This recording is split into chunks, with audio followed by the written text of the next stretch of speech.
Bonjour Valéria. Donc Valéria, c'est bon.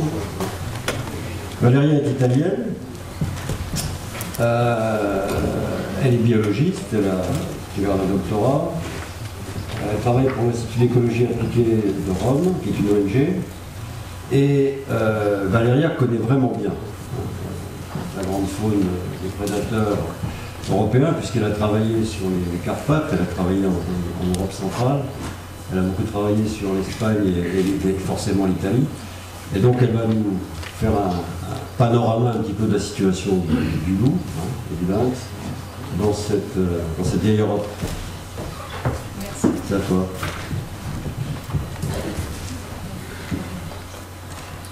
Bonjour, vous m'écoutez? C'est un peu haut.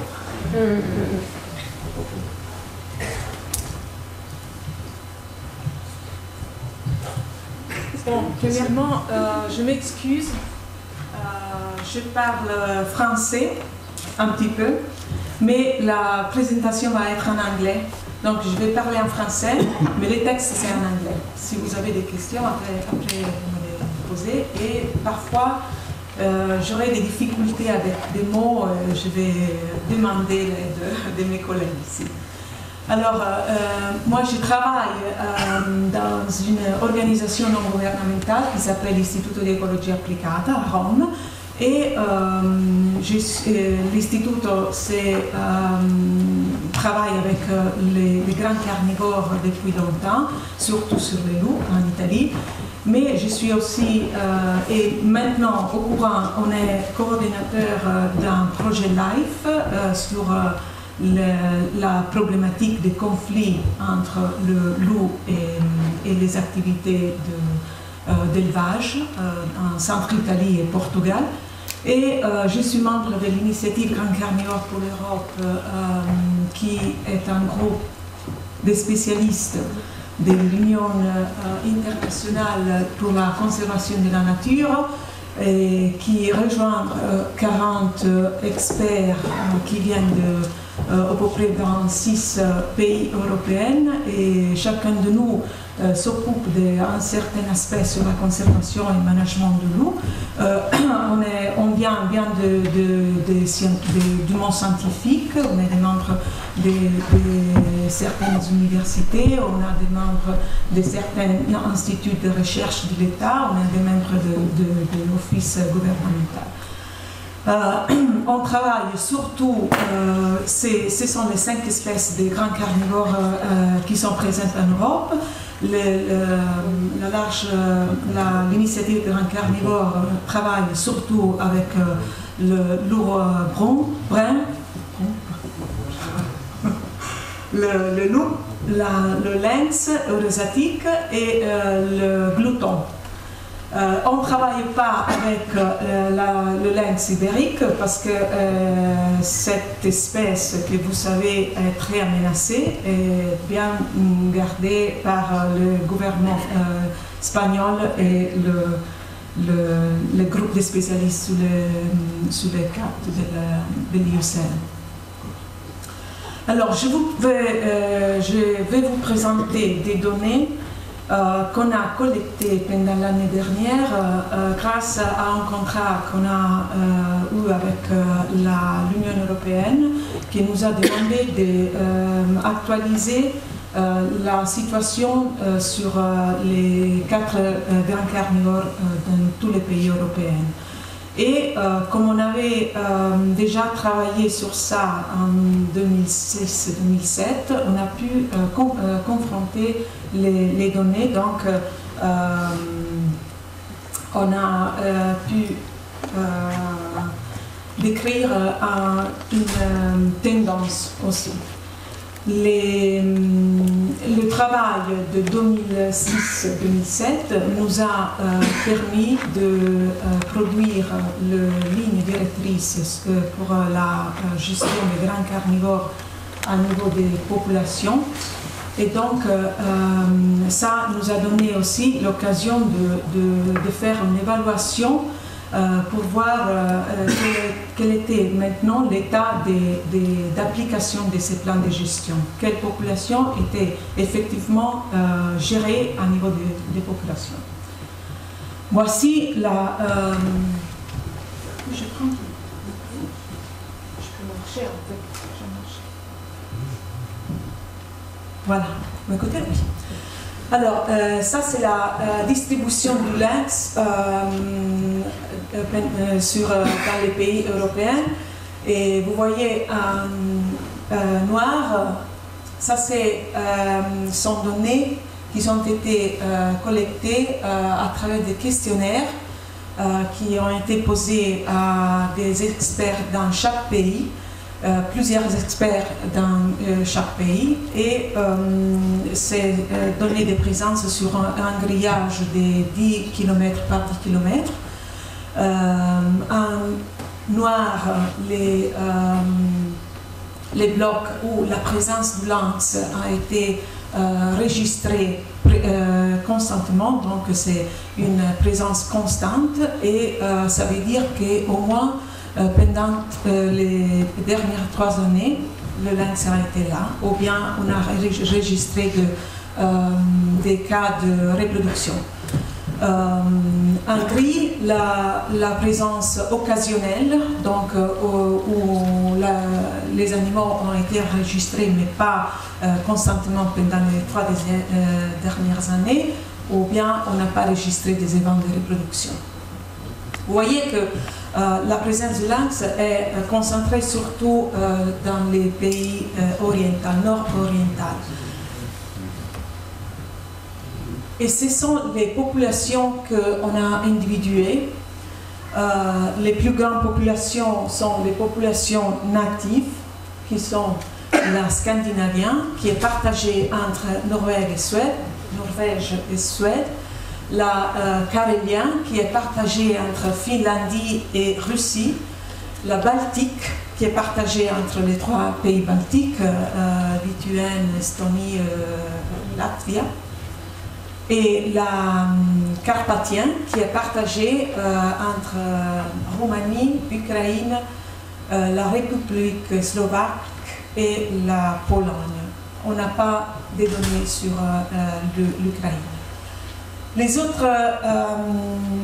autres populations sont très petites et surtout ces 5-là sont tous les produits ont été objets des actions de réintroduction.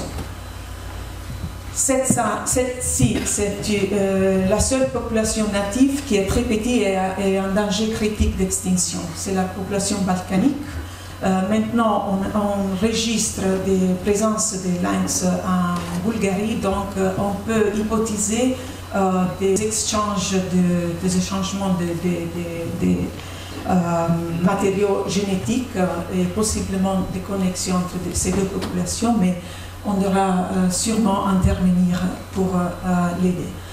Ces autres populations-là sont la Dinarique, qui est partagée entre Slovénie, Croatie et Serbie, la Bohémienne bavarienne entre la République tchèque et l'Allemagne, le Jura partagé entre Suisse et France, l'Alpine partagée entre Italie, Suisse et France, un petit peu d'Autriche, et ici la roche palatinienne qui est partagée entre France et Allemagne. Ces populations-là sont très petites et en danger d'extinction. Donc, ce sont les populations. En rouge, toutes les populations qui sont partagées au moins par deux États. Comme vous voyez, toutes les populations de lynx sont partagées entre plusieurs États. En 2005, les estimations des populations et en 2012. Je dois commenter sur ça parce que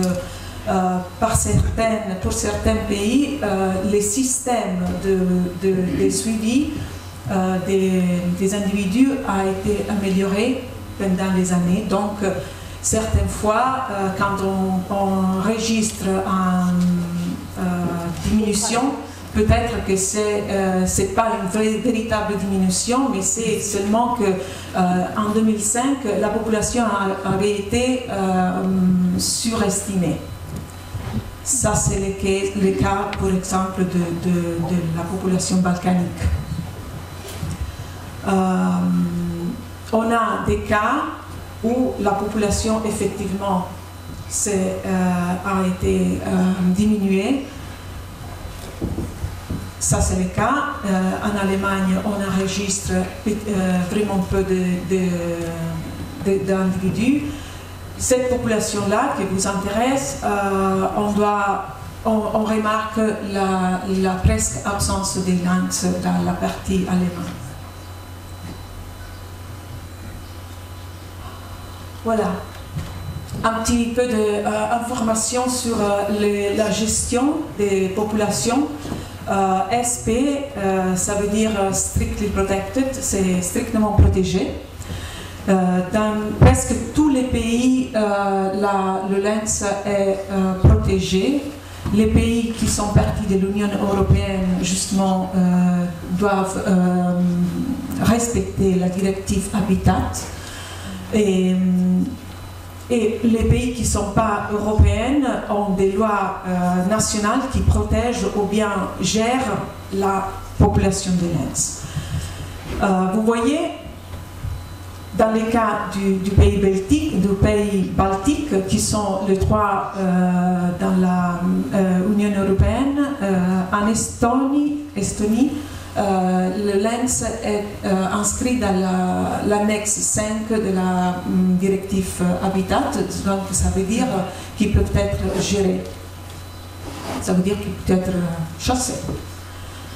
Et dans la population dinarique est en général protégée, ça veut dire que, à part de la Slovénie qui est partie de la Union européenne, les autres pays ont des lois nationales qui protègent, donc qui ont de périodes de chasse, la population n'est pas chassable pendant toute l'année. Et c'est le même pour la population scandinavienne ou bien la carélienne ou la Finlandie et la Russie. Donc, ici, il y a une estimation de l'argent payé pour la compensation des dommages. Presque tous les pays ont des règles, des règlements qui prévoient la compensation des dommages causés par le lynx aux élevages. Ce sont des données relatives au 2011. Et ça, c'est un peu... donc les textes, ces textes-là doivent être là. Vous voyez que c'est intéressant de voir la relation entre la population, la grandeur de la population avec l'argent qui est payé pour la compensation. Par exemple, dans les Alpes, pour une population de 130 individus, plus ou moins, on paye 12 000 euros pour compenser pour les dommages. Vous voyez, par exemple, pour la population carélienne, on a des données seulement pour la Finlandie, où on a 2400 individus, 850 000 euros.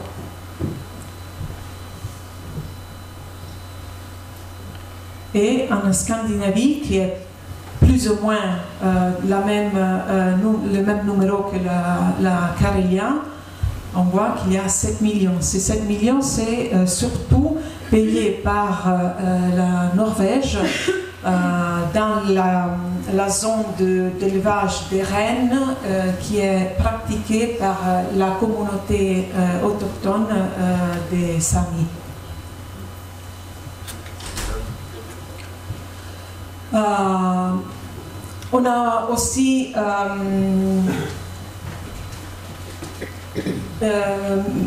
fait une collection d'informations sur les amenaces pour chaque population, et ici j'ai fait un petit résumé en reportant seulement les 2 ou 3 menaces les plus importantes qui ont été indiquées pour chaque population.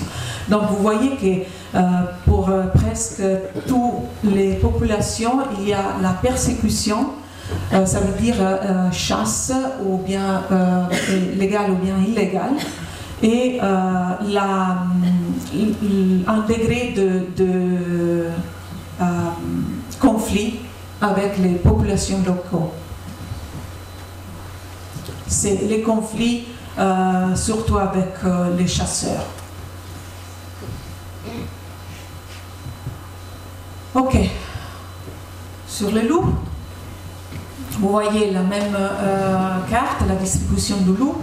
Ici, la concentration, c'est plutôt vers l'Europe du Sud, où on trouve les plus grandes populations. Ce sont les populations qu'on a individuées, sont 10 populations.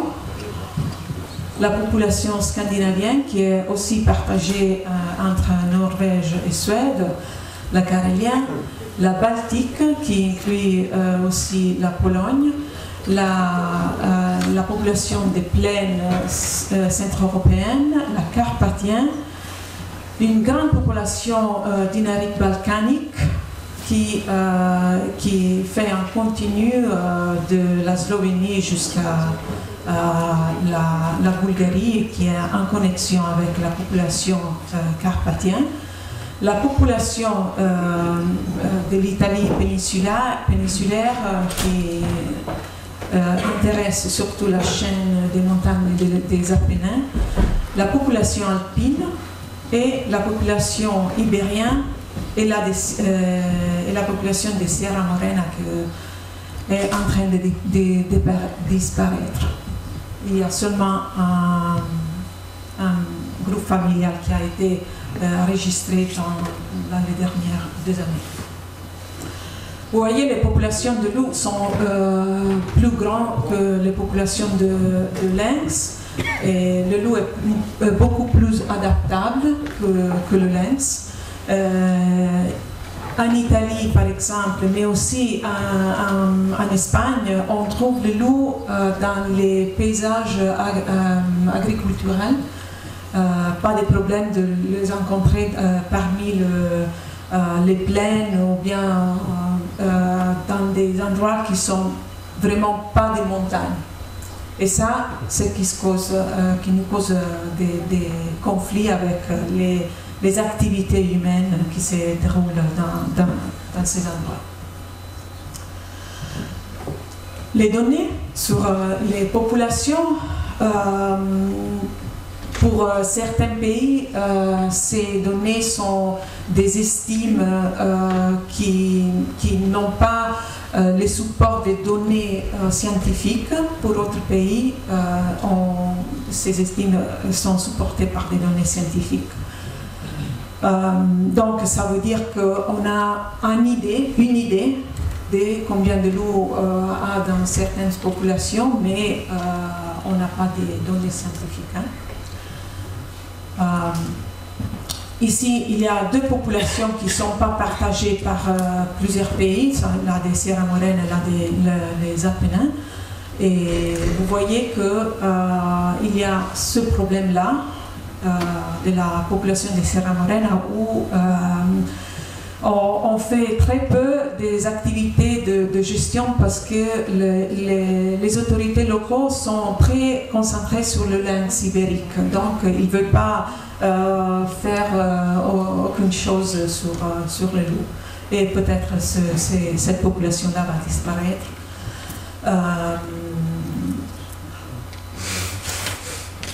La plus grande population, on la trouve dans la grande population dinarique balkanienne et après la carpathienne.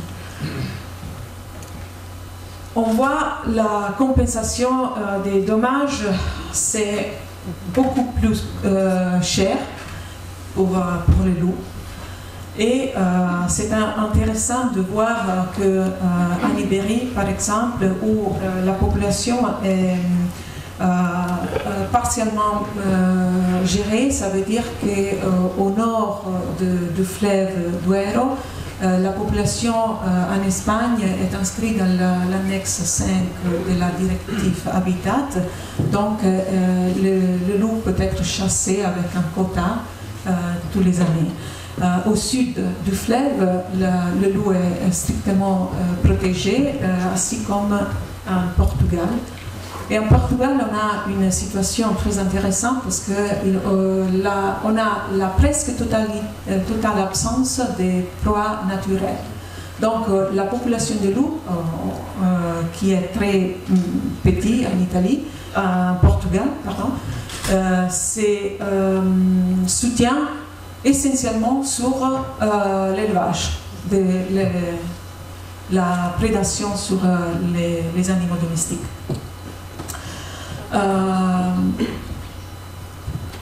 Presque tous les pays ont des programmes de remboursement des dommages, de compensation des dommages, indemnisation. En Italie, on a aussi un système d'indemnisation, mais comme le système prévoit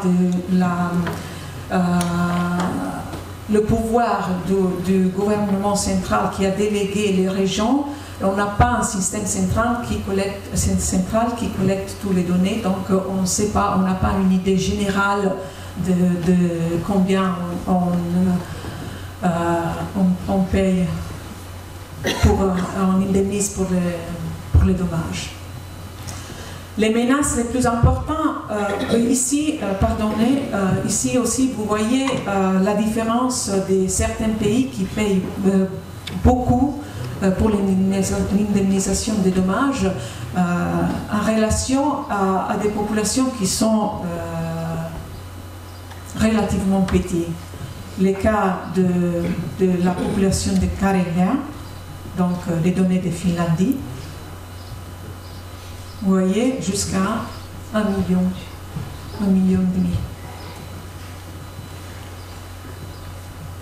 Le même, donc ça, c'est les données des Alpes, où on trouve une population de 250 loups, avec une indemnisation de plus qu'1 million, surtout par France.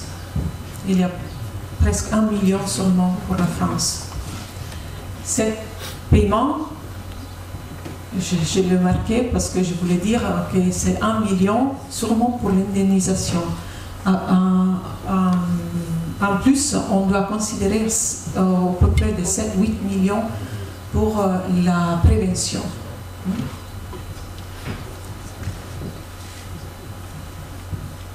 Alors, les menaces, ici aussi, vous voyez que ce sont des menaces plutôt de caractère social et pas de caractère physique. Presque toutes les populations ont des habitats qui sont favorables, mais c'est l'acceptation sociale qui pose des menaces à ces survivances. Les conflits sont surtout avec les éleveurs. Et pour la population carpathienne, il y a un problème de fragmentation de l'habitat qui est causé surtout par le développement des infrastructures. C'est intéressant ici aussi de noter qu'en Scandinavie, il y a la menace la plus forte représentée pour la chasse illégale. Presque la moitié de la mortalité totale a été estimée causée par la chasse illégale. Donc, en général, on peut dire que la tendance des populations, toute population de grands carnivores, c'est à augmenter. Il y a des exceptions. On a vu les petites populations de lynx. Et cette augmentation, on peut le justifier dans les dernières, je dirais, 50 années, par une tendance générale à l'abandon des terres rurales par les populations. Et c'est ça qui a causé un abandonnement des territoires qui a été recolonisé par les forêts et en conséquence par les proies sauvages. Il y a eu certainement un changement dans l'idée et l'acceptation sociale, mais je l'ai remarqué parce que dans certains cas, ce changement n'a pas été un positif. Plutôt dans les cas où les populations des grands carnivores ont augmenté, l'attitude sociale a été plus négative qu'avant. Il y a eu certaines réintroductions et il y a eu le développement des législations, c'est-à-dire législations nationales et internationales comme la directive Habitat. Quand on considère la gestion des grands carnivores, on doit considérer la dimension spatiale. On doit considérer que ces grands animaux bougent dans des territoires qui sont très grands. Un environ territoire de vie du loup peut varier entre 100 et 1000 km². Et pour le lynx, ça peut varier entre 120 et 1800 pour les mâles et 80 et 500 pour les femelles. Donc ça veut dire que quand on veut gérer une population, on doit vraiment considérer des grands espaces. Les aires protégées en Europe, et en Europe qui est un continent très urbanisé, ça veut dire qu'on doit avoir l'idée d'intégration entre la faune sauvage et les activités humaines. Parce que ce n'est pas pensable de simplement confiner la faune sauvage dans les aires protégées qui ne vont pas être suffisantes pour maintenir les populations. On a vu que, oui, 10 populations de loups sont partagées par au moins 2 pays et toutes les populations de lynx sont partagées par au moins 2 pays. Donc, les grands carnivores doivent être gérés à niveau des populations, ça veut dire en coordination entre différentes administrations. Ces espèces sont toujours associées avec un haut niveau de conflit social. Et ça, c'est normal en Europe où la nature est dominée par les activités humaines. Donc c'est presque impossible par une seule autorité locale ou bien nationale d'assurer la viabilité long terme d'une population. Il faut un bon degré de coordination à l'intérieur de chaque pays, en particulier dans ces pays semi-fédéraux ou bien semi-fédéraux, et un bon niveau de coordination entre pays adjacents. Donc, on a vu qu'en général, on enregistre une tendance positive en augmentation, mais quand même, on a des problèmes qui persistent. Surtout, conflit avec l'élevage et les chasseurs et la chasse. En général, une population qui avance et qui enlargisse sa distribution, rencontre une opposition par les populations locales qui ne sont pas habituées à vivre avec ces grands carnivores, ces prédateurs. Certaines populations sont vraiment petites, donc on doit faire des activités pour éviter l'extinction due à l'extinction par la génétique, par la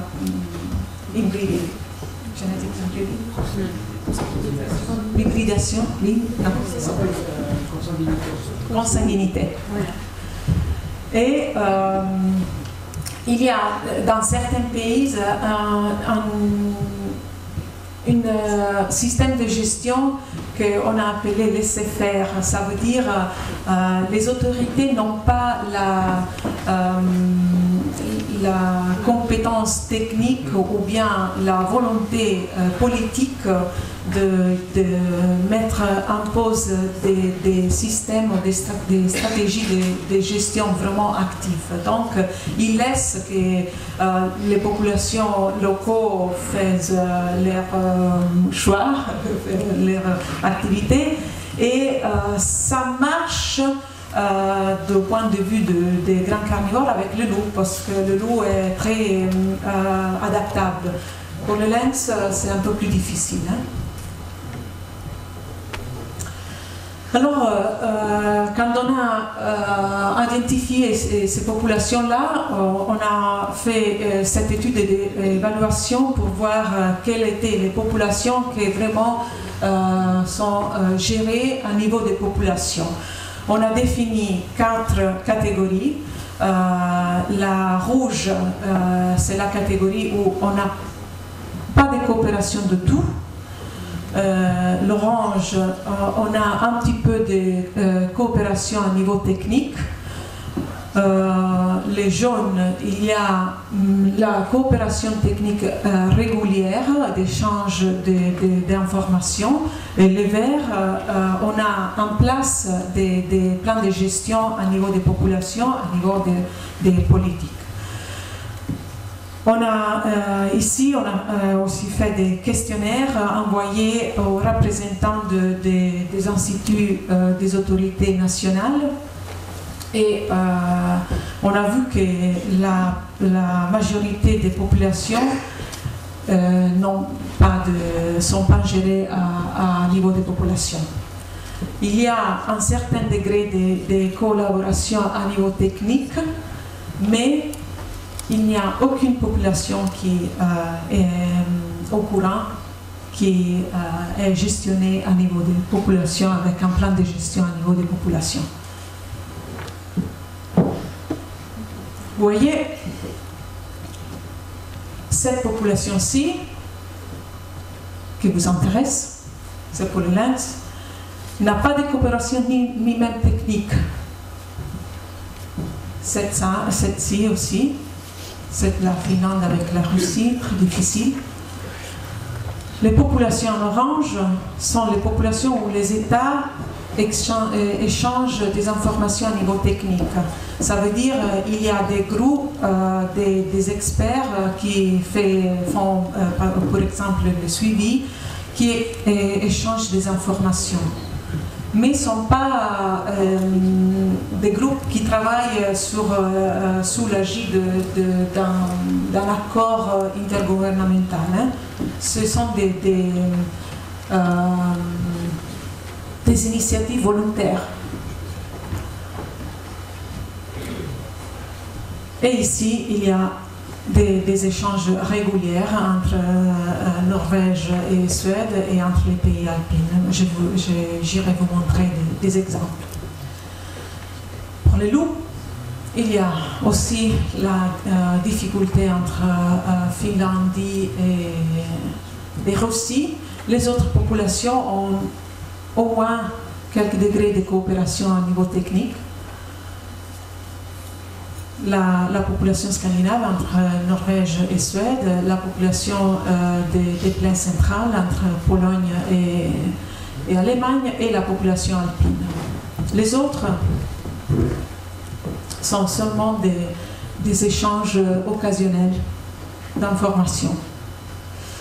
Vous voyez ici des exemples des données qui ont été mises ensemble de forme coordonnée par des groupes de travail. Ce sont les meutes de loups présentes dans les Alpes. Ce groupe-là, le groupe de loups alpins, c'est un groupe volontiers qui rejoint des experts, des suivis italiens, français, suisses et autriches. Et ils s'organisent et partagent les données qu'ils récollectent chaque année.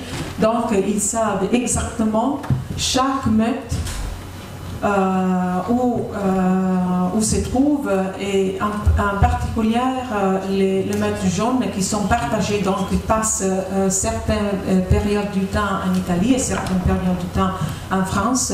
Donc là, c'est très important d'échanger les informations parce que sinon on risque de les double compter.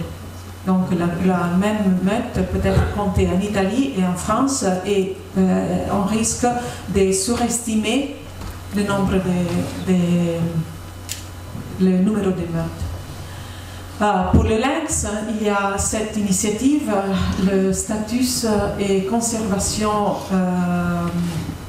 du lynx, de la population du lynx alpine. Et ici aussi, vous voyez, ils collectent les données avec un protocole qui a été bien réglé et concordé avec tous les pays alpins. Et donc, ils ont des données qui vont de 2000. Le groupe a commencé à travailler dans le 2006, ou bien avant, 1996.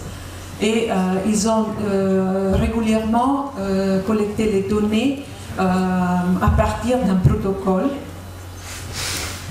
Et il échange les informations.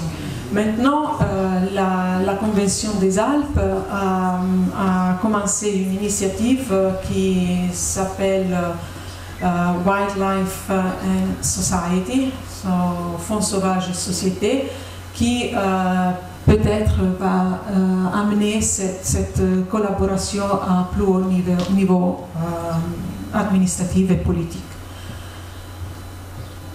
Ce sont des exemples aussi des suivis génétiques des loups dans les Alpes. Vous voyez qu'on peut précisément, avec précision, dire où bouge, où voyage chaque loup. Ici était un loup dans les Apennins qui a voyagé jusqu'aux Alpes françaises. Des loups qui ont été marqués dans les Alpes maritimes, on l'a trouvé en Suisse. Donc, c'est un système de partager les informations qui nous donne aussi des informations sur le mouvement ou la dispersion des loups. Ok, ceci c'est une petite illustration d'une initiative qui est un projet italien et suisse et Slovénie où, pour renforcer la population du lynx alpin.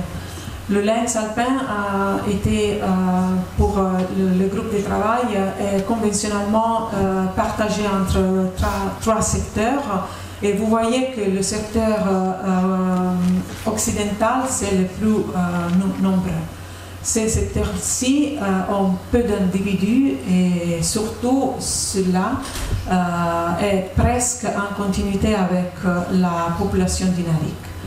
Donc, cette population a été objet de plusieurs introductions pendant les années 70. En particulier, 5 femelles et 7 mâles ont été réintroduits dans le Jura suisse. Et ils ont resté et ils ont formé une population avec succès. Une réintroduction en Slovénie qui a intéressé 2 femelles et 3 mâles qui n'ont pas resté, mais ils ont bougé plus vers le sud, et plusieurs réintroductions en Italie et en Autriche qui n'ont pas eu succès. Là, c'est où les groupes de lynx ont été libérés en Slovénie et ils sont bougés vers le sud. Donc, une analyse des affinités alléliques, donc de la composition génétique des différentes populations, nous montre que la population alpine est très consanguinée et très loin des autres populations, surtout de la population carpathienne, qui en effet est la source majeure des lynx qui ont été réintroduits. L'idée donc est d'augmenter la variabilité génétique de cette population-là et de faciliter une connexion entre la population alpine et la population de Jura avec la population dinarique. Ça veut dire de libérer des individus dans cet secteur, donc alpin sud-oriental, avec des individus prélevés de la population du Jura suisse. Le plan, c'est de libérer 2 femelles et 1 mâle dans la région de Friuli-Venezia Giulia, c'est-à-dire là. Peut-être l'année prochaine, en printemps. Et depuis une année, de libérer 2 lynx en Slovénie, donc un peu plus au sud, et après 2 lynx encore en Croatie. Et l'idée, comme je dis déjà, est de faire une connexion entre la population des Alpes avec la population dinarique. Ce sont des exemples des données partagées dans la population de lynx Scandinavie et de loup Scandinavie. Vous voyez, ils ont des projets où chaque loup est marqué génétiquement, et ici chaque lynx est individuel localisé. Donc ils savent très clairement où se trouvent, combien ils ont, et il y a un bon niveau de coordination. Ici, vous voyez les sites internet des 2 projets. Donc, la gestion des populations, un niveau des populations, c'est très important pour partager pas seulement pour partager les informations, mais pour les utiliser à un niveau local et pour minimiser les risques par exemple, de surestimer ou bien faire des estimations en bas des populations. Ça, c'est très important. Par exemple, quand on décide de faire des quotas, il est important de le faire ensemble. Ok, Valérie. Oui, j'ai terminé. Ce sont les populations à risque. Pour le lynx, les petits, pour le loup, celle-là. Je vous laisse avec cette question. Merci beaucoup. Déjà, on peut l'applaudir parce que